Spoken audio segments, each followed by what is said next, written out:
friends, it is time to bust another myth. We need abortion to save the lives of women. So today with me, I have my friend, Dr. Steve Hammond, for our Myth Busted series.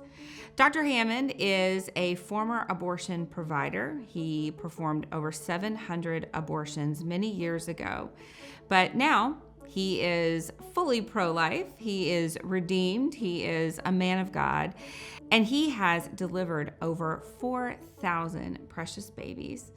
He's been an OBGYN for 40 years, and I'm so glad to welcome him to our Myth Busted series. Welcome, Dr. Hammond. Thank you for having me, Abby. Good to be here. Of course. So today we're going to talk about something that comes up all the time as an excuse to have abortion. I mean, people say this all the time. We need abortion to save the lives of women. And it's an excuse to that's used in legislation. It's an excuse that's used on social media, just all the time. We hear this exception all of the time. The lives of women. Are there really ever cases where we need to kill a child in order to save a woman's life? The short answer to that is no, never. And in my practice, I've delivered over 4,000 babies, and because I practice in a group, I've been involved in the pregnancy care of over 20,000 women. So there are cases where a woman has severe preeclampsia, for instance, and people will say to me, but Abby, what about preeclampsia? And my answer has always been, killing the child is not going to cure her of preeclampsia. Delivery of that child is going to be the solution to her preeclampsia, correct? Right, that's absolutely right.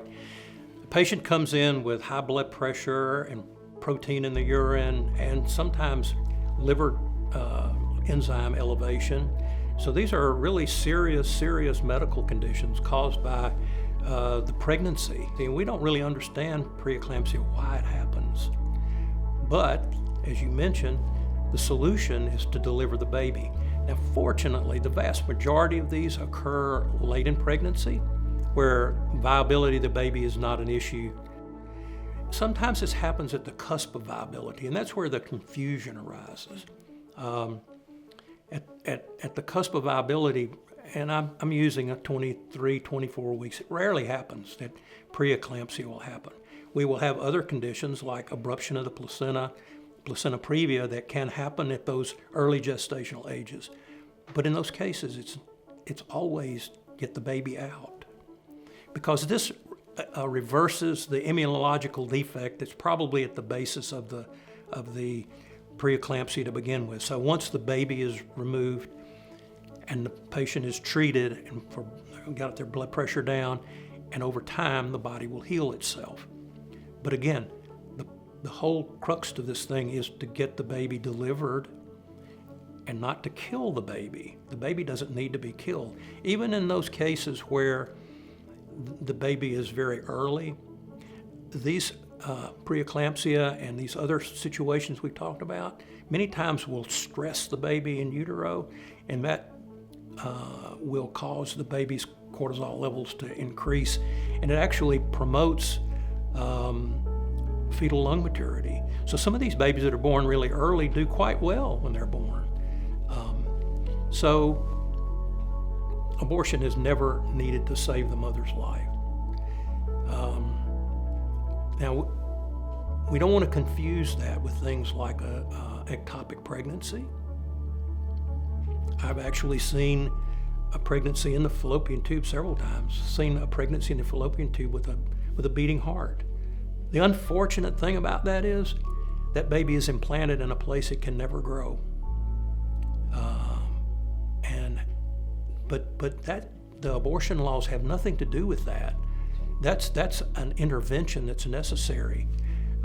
That's not an intrauterine pregnancy. That's a pregnancy in the fallopian tube. And if that goes more than about 8 or 9 weeks in most cases, the tube's going to rupture, you're going to have a catastrophic hemorrhage, and the woman can die from that. In cases where a woman is preeclamptic, or she has cardiomyopathy, or she has one of these specific cases, physicians, their job is going to be to care for both patients, the mother and the child. And so there may be times where an early induction needs to be done, and you care for the child and the mother.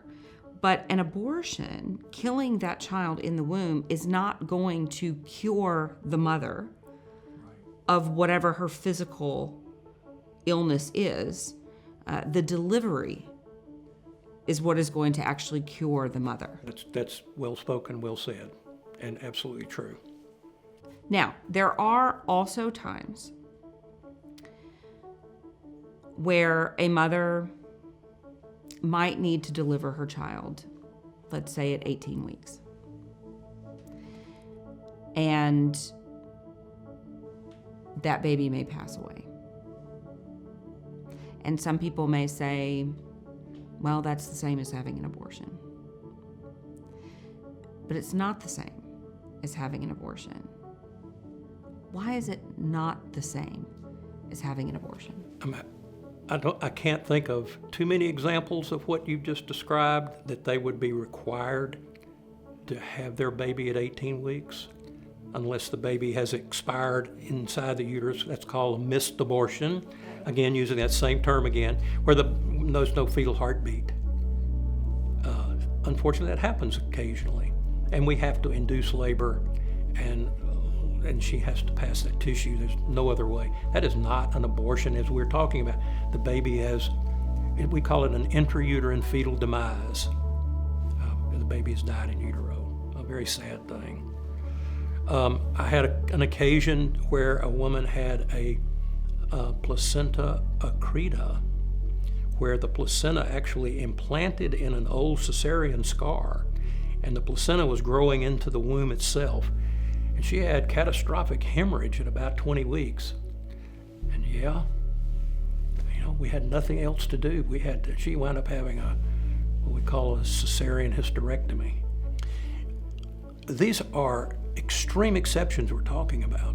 But a lot of people, when they talk about abortion and the reasons for doing elective abortions, will always point to these crazy medical exceptions that we've talked about to justify the willful and purposeful destruction of an intrauterine preborn baby for strictly elective purposes.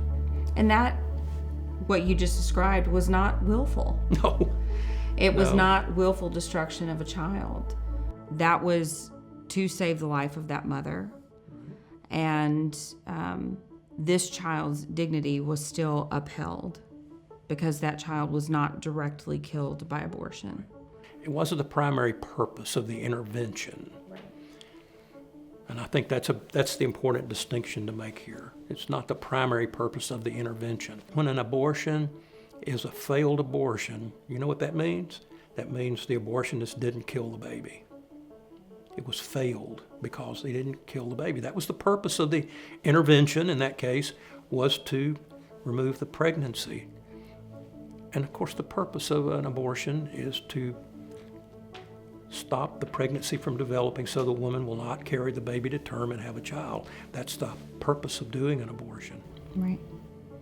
Thank you so much for joining us, Dr. Hammond. I know that I have learned so much, and I know that our viewers have been just so enlightened by everything that you have shared. So thank you so much for joining. Well, it's been a pleasure to be here. Thank you for having me.